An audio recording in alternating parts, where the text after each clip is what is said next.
Like, I should probably just quit and start up. Welcome to Prince of Persia 2, The Shadow and the Flame, created in 1993 by PoPRuns Studios.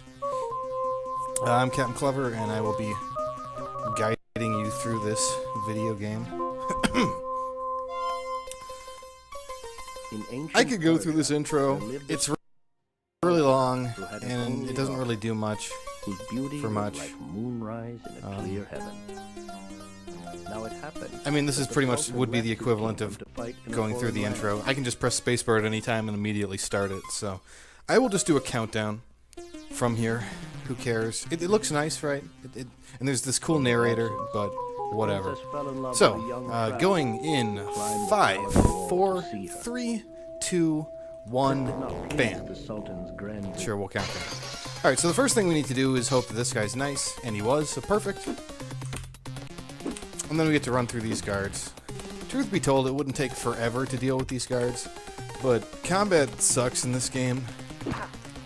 Because, well, if you remember Prince of Persia 1 from last night, and even if you didn't, I'll just mention, combat in the first game, you can ignore most enemies. And in this game, you can't. It's really hard to ignore enemies. So any chance we get to just skip enemies like that is an awesome time save. And here we're just gonna jump on this boat. You can actually miss the boat, and it dies and stuff. Whenever we want to skip music between intermissions, I can hit pause and then immediately hit spacebar. Yada yada. Here's another cutscene. We don't really care about it. Again, they look nice, but it just takes forever, and we got to get moving. So this is a puzzle. The puzzle is it's got one of my new ways to do it fast. You have to make all of these tiles disappear except for the one that has a symbol on it. And that's how you get it. That actually turns out to be a fairly quick strat. Ideally, you get it on the first, and then you can just do a standing jump, and immediately from there perform your... Perform, like, just run from there, pretty much, so that's cool. Is this going to be a good placement? Yeah, this is fine. Ooh, I don't like that, though. I just want to make sure I can do my running jump, because that's what I'm used to. So in this game, Prince of Persia 2 is pixelated. It runs at 12 frames a second. It's really clunky. I guess I'll just get those basics out of the way. Why did I do that? I was thinking of the next spot. Whoops. Anyway, death in this game is very, very deadly. So, we know that now. Yeah. I get screaming lava noise. It's okay, that was on purpose. I just wanted you guys to hear the amazing upgrades to the sound effects in this game. But our goal in this game, in the first game, you can collect health upgrades, and they do help your progress, especially if you don't know that you can just skip most of combat. But in this game, collecting health upgrades is a requirement. It's pretty much mandated on you to finish the game. Fortunately, the Super Nintendo Prince of Persia version, though I wouldn't ever recommend playing it under any other context, is something where you don't need those health upgrades because you can kind of glitch your way to victory. So there's that. But otherwise, this is far superior as a version. If you think this version's buggy, especially if you end up playing it, don't. The Super Nintendo version's got that beat like miles, so that's pretty cool. But otherwise, we have to collect health upgrades. Fortunately for us, we only have to collect 6. To beat the game, you would technically need to collect a minimum of 8, but fortunately, there's a glitch that allows us to not have to collect as many, basically. So, in Prince of Persia, the first game and the second game, everything is about optimization. If you want a good time, there's no room for error. You just have to do everything perfect, and if you mess it up even a little bit, you've probably lost like 3 minutes of time somehow. So that's not cool. And you just want to make sure everything goes as well as possible. Right here, we have to get back through these before they drop. Not that easy, but the timing isn't that bad, so. Good times. Oh, no, that was on purpose. That looked like a fall, but that was on purpose, so. Indeedy weedy. We're going to come up to a point, and if you've watched me run this game before, you've probably heard it with bleep bloop sound effects, like PC speaker is what it is. I'm using enhanced audio to make the marathon experience also enhanced, but we can't run it on that version because this screen, you'll see right here on the very right and also on the very left, there's that skeleton that's not jiggling. My theory is that that skeleton is the reason that 4 levels from now the game will hardlock DOSBox, and it will be impossible to accomplish a single segment of the game. So we play on PC speaker, we do some different things, and it works out. So yada yada. I'm actually gonna save it. Oops, that's the wrong button.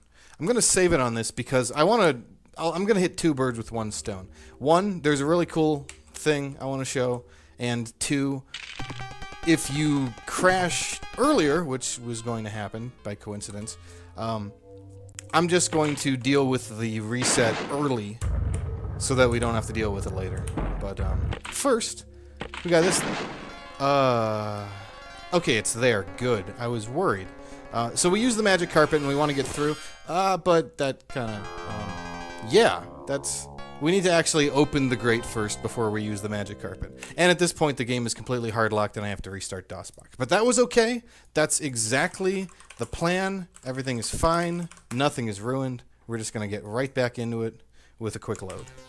So, and there we go. And at this point, the point where it would crash is not actually going to crash. So that's good, and we didn't want that. So that's fine. That's also a reason that my estimate is like 15 minutes above an otherwise 20-minute run. So yeah. Yes, it would probably, in fact, completely hard-lock your PC if you were using an actual PC. So, by the way, the hard lock that happens here is just by complete coincidence. The game just hard locks here regardless of whether or not you've like reloaded it or anything. So that's pretty cool.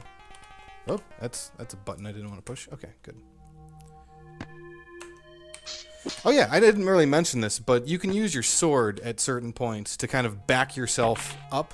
And that's just an optimization technique. It's actually one of the more interesting optimization techniques, in my opinion, in this game, because you can actually bring out your sword with a separate button, which you couldn't do in the first game. So, I always find that pretty cool. But here we're just going to climb up. We've already gotten 5... We already have 5 health. We've already collected 2 upgrades. We're going to collect the 3rd one right here. Whenever we're collecting upgrades, it's almost... Well, it's always a detour with one exception, and even then, technically, I'm wasting a little bit of time to pick up the potion. But as I said, it's absolutely required that I collect these upgrades, or I will not be able to complete the game. So that's cool. Right, that was great when I originally played this game for like 6 hours, and got to the end with like 5 minutes left on the clock. By the way, there's a clock. If you do not finish the game in that amount of time, the game ends and you lose. But I had like 5 minutes left on the clock, and I didn't have all the health I needed, and even though there is a way to collect health at the end to kind of prevent you from being screwed over, I didn't have enough time to do it. So yeah. I had to play for like another 3-4 hours going collecting all the health potions a second time just to beat the dang old game, you know? It's good times. But that's my own personal complaint. It's not really that... You know, some people probably like that stuff. Anyway, I'm doing a setup here to get past this very iconic skeleton bridge battle. Otherwise, you would have to do this crazy dance of combat and barely avoid the bridge from breaking on you and stuff like that. And that would be kind of cool, but we just skip it. Anybody who's played this game probably remembers that skeleton fight because it's really nasty. And here, now that this is open, we're actually moving, and oh man, we're like traveling through the air, and everything's great. But whatever, this is a cutscene, we can skip it. So now we're at Snake Abandoned Temple, and we're just going to go back the way we came to exit the level. That's a bug. It's actually one of the more important bugs for this particular version, also known as the initial release version, not even a 1.0. And we just get to skip the level because they forgot to take out the exit flag on that particular flight of stairs. In later versions, you can't go up that flight of stairs. Let's just put it that way. So now is going to be one of the most... Okay, good. That's good. That's a good start to it, anyway. Oh, I'm going to reset on that. Kind of messed up the timing. On this level, we get to meet our good friends, the Medusa Heads. Medusa Heads, they're like really annoying, stupid enemies. I hate them. Okay, good. Good. Okay, that's one of the best ways to deal with the Medusa Head. You can cause them to instantaneously powderize into the wall by pushing them into it. So. Okay, good. Yeah, fighting Medusa Heads is very finicky. As we will see in just a moment. There's a health potion up here, which is an upgrade. It's almost impossible to collect, because there's a Medusa Head that'll almost always knock you back down. But if we do this, down and up, down and up. Okay, and then now I hope for not a 3. Good. Good! Okay, so we got through it. There's a small chance that the Medusa Head will hit you 3 times on both of those occasions, and seeing as we only have 6 health, that would kill us. But, that went well. That's good. That went pretty dang well.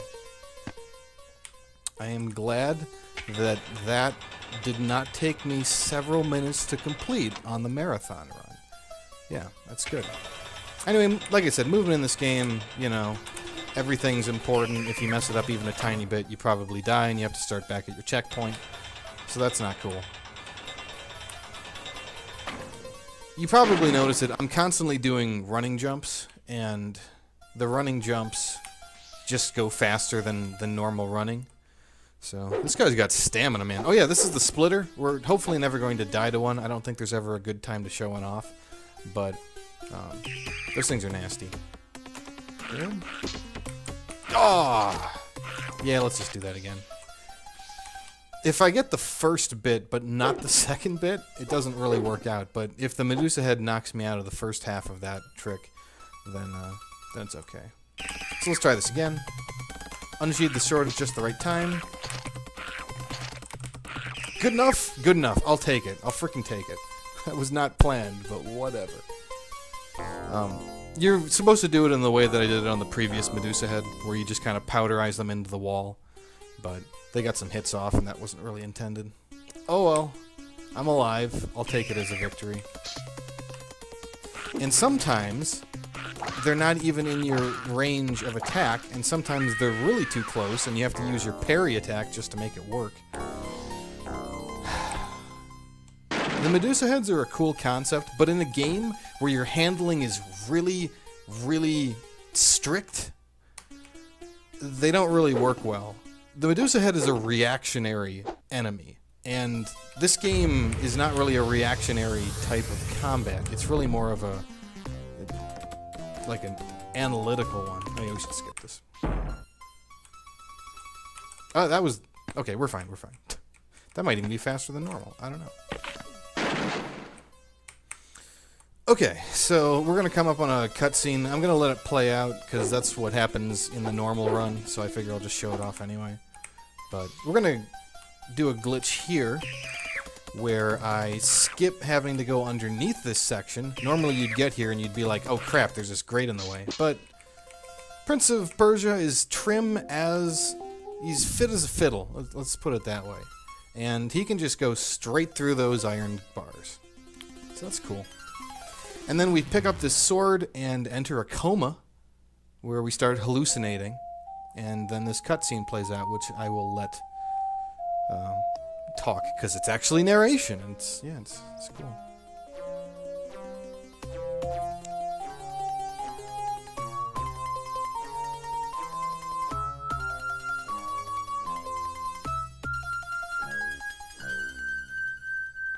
Once, this was a great city, ruled by a son of kings.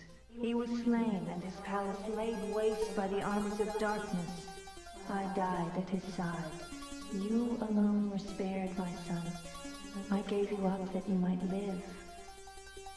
This was your father's sword. Avenge us. Avenge us. So yeah, this game turns out to be like Warrior Within before Warrior Within. So now we can wake up. We got a sword that will now let us deal double damage against these Medusa Heads. Thank goodness. Yep. And that's cool. So this part, with a well-timed jump right here, I can skip the first 2 screens. And even with our double damage against Medusa heads, I still don't want to fight them because they're terrible enemies and I hate them. So, we also have a longer range, which is quite useful, meaning the Medusa heads... Oh, there it is. There was the close attack. I'm trying to think of, have I done glitches that I should have explained by now? I don't know. I think we've been pretty good about it. Now this part's like the payback against the Medusa heads. There's a number of them in this level. We don't have to fight a single one, because in the initial release version, if we do this, they will continue to run away from the screen and never come back. And we can do that against a few of the Medusa heads in this section. Normally you would have to go underneath and kill off all the Medusa heads, but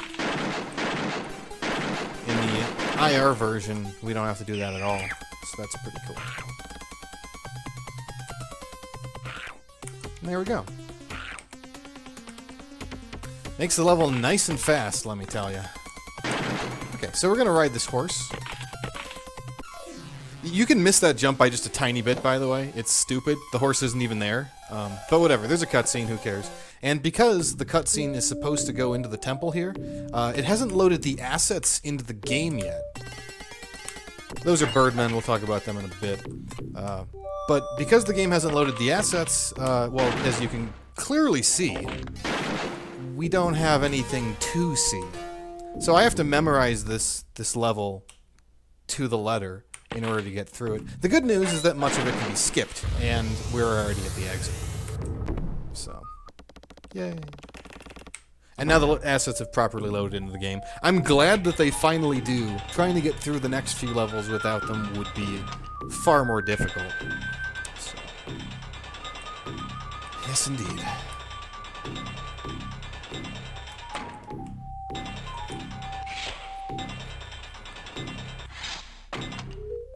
No, it's not supposed to be dark.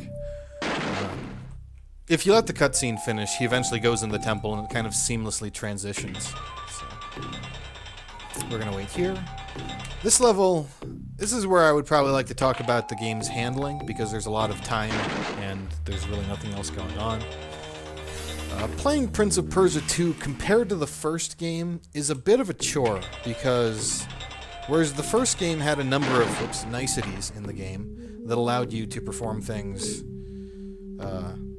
nicely, this game is not as kind. Oops. Let's just grab the potion. So we're on our 8th. We're gonna grab... There's one directly in our path, and we have the 9 required potions to complete the game in the glitch form, just by the way. So yeah.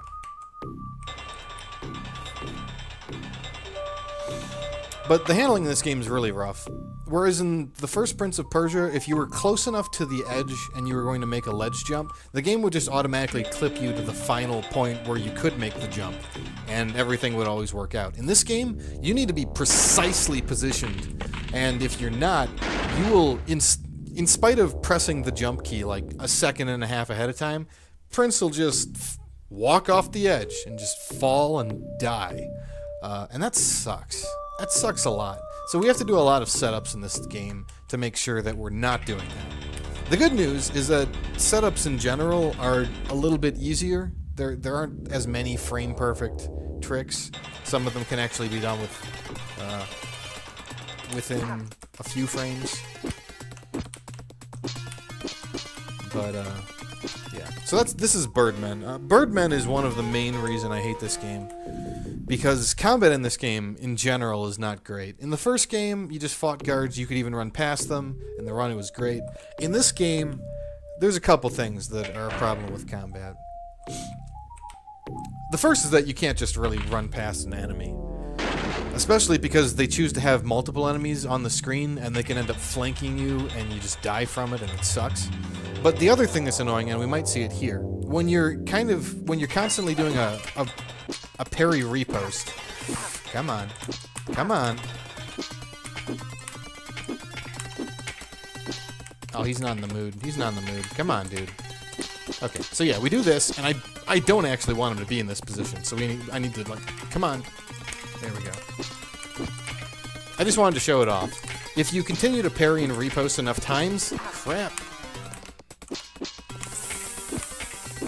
Okay, good. And yeah, I can survive with just this 1 HP. That's fine. You will eventually trade places when you do enough of the parrying stuff. And that sucks, because like I mentioned, sometimes there's multiple enemies on the screen, and you end up unintentionally causing yourself to be flanked. And that just sucks. It just sucks really bad. Anyway, so we're past that for the level. But we still got more stuff doing here. The plot of this game, it's like you do the first game, Prince of Persia, he rescues the prince from Jafar.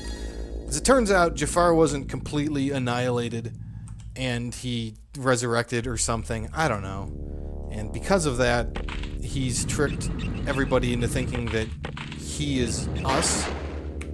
And as a result... Hold on. Okay, I'm always really worried about that jump. If I miss it, I lose like 2.5 minutes.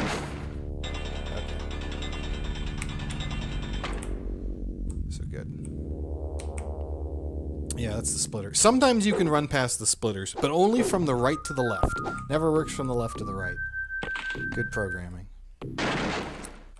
You know what? I will show off the splitter death, because this run's been going pretty well. I'll show off what happens when you get split by a splitter, which will happen in 2 levels from now.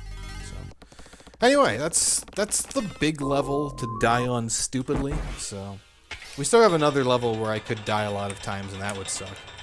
But oh, that fell. Like I said, precise platforming. Ah, dang it. See? What'd I tell you? Precise platforming. The video game. It's so much worse than in the first game, because there's just only so many spots you're allowed to jump, and it's not great. Okay. So this level is like a massive... It's a massive maze, but uniquely in the initial release version, there's this special way to get out of this level, which we will see, because it's much faster than any other way to get out of this level. So yeah, it's cool stuff. But otherwise, we're just running through it. If I had to talk about comparatively Prince of Persia 1 versus Prince of Persia 2, this game looks better, it sounds better, it doesn't play better at all. It's kind of a terrible game in terms of its gameplay, which is unfortunate because it does look nice. But yeah, okay, so there's Tiny Dude. We tried to drink him. He's like, no, don't drink me. And he accidentally opens the door and we can just exit. So that's cool. And yeah, that's very cool. So let me show off the splitter in this level since we have time. It's been going quite well. So, well, the first game you get used to. You never really get used to this game. So this is the splitter. Oh man. Whew. And then the blood smears on the wall, because violence and gore is awesome, right? This is the year that Doom came out, so everybody loved it back then. Okay, so you can jump past that, as you can see. So now we have this legendary Birdman part here. Don't be a dick. Okay, good, good. Oh, come on. Ah, not quite. We need to position ourselves precisely, and you'll see what it looks like when I eventually get it. Hopefully this won't take too long. Oh, messed up the jump. I have no idea about the tiny dude. He's just a... I mean, it's, you know... It's the Middle East fantasy land. They can have stuff, right? He's probably like a djinn or something. But only one whose superpower is being tiny. Good. Okay, there we go. So now we have our Birdman guard friend. If you position yourself just right in this spot, Birdman will refuse to recognize you, and because the others are expecting this guy to, like, they just kind of wait for combat to finish. They fight one at a time. Yeah, that's just what happens. So now we're going to continue on, and it's very important that I do this in this manner, because the timing is very strict on this. You only barely get to this in time. But fortunately, it also lines us up perfectly. So we're going to do one of those awesome guard skips that works only if you get it the first time. If you reset, your position is not in the right spot, and you won't be able to do it. Alright, so now I'm going to fight this guy. Wait a sec. Oh, crap. I might have pushed a few wrong buttons. Well, that's That's a pretty massive time loss. I'm going to have to do that whole section over again. Great. Oh, what is this? What is happening? It is out of nowhere. I am utterly surprised, but maybe this is for the best. Maybe. And wait for it. Oh, okay, good. It actually worked. Good. Okay, so now we're a god. That's pretty cool. I'm going to grab this potion because it lines us up for the next jump. And, yeah, this guy. Yep, there he goes. He's a good guy. We're going to listen to that for a bit. So what happens there is part of the plot. In the first game, we entered the magic mirror, and we had our mirror buddy, and eventually we reunited with him. He's still in our body, and in this game, we have to die there and then get a magical flame, and then, yeah, so that's cool. So good, we're on to the last level now, and there's our horse. Thanks, horse. Horse is best horse. So now, the final battle with evil Mi Jafar for the princess. And so now we're going to fight him in his own like land of illusion place, which looks pretty cool. But this is where we set up the means to prevent like not needing 11 health and only needing 9. So we're going to just turn around, we're going to do a fancy dance. And then as we turn into our form, we're going to fall from there and grab the ledge. This cuts off. Normally, we would continue to lose health, but we don't because we, like, interrupt the fact that we're losing health. So that's cool. Yeah, there was a spider down there, whatever. I don't have time to show it off. This is some more optimization techniques using the combat. We can, by using shift and a key, we can actually turn around in combat, which is pretty nice for just speeding things up a tiny bit here. And now, the climactic battle against Jafar. So we're in our mystical fire form, and normally you're supposed to chase him around until you get in just the perfect position to beat him. But if we buffer all of our inputs when he goes off the screen, we'll still hit him. So time's coming up as soon as the screen changes from this one. And time.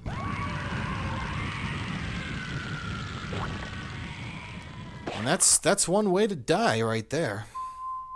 So cool. And now the ending plays out and it's totally glitched because it's the initial release version. The sorcerer's death. If the sorcerer's death, excuse you.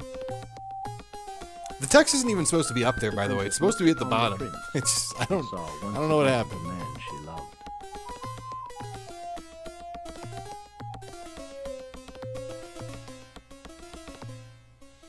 This time the prince took the way no it works, Tokoloni, chances. He is ordered Jafar's that ashes scattered to the wind.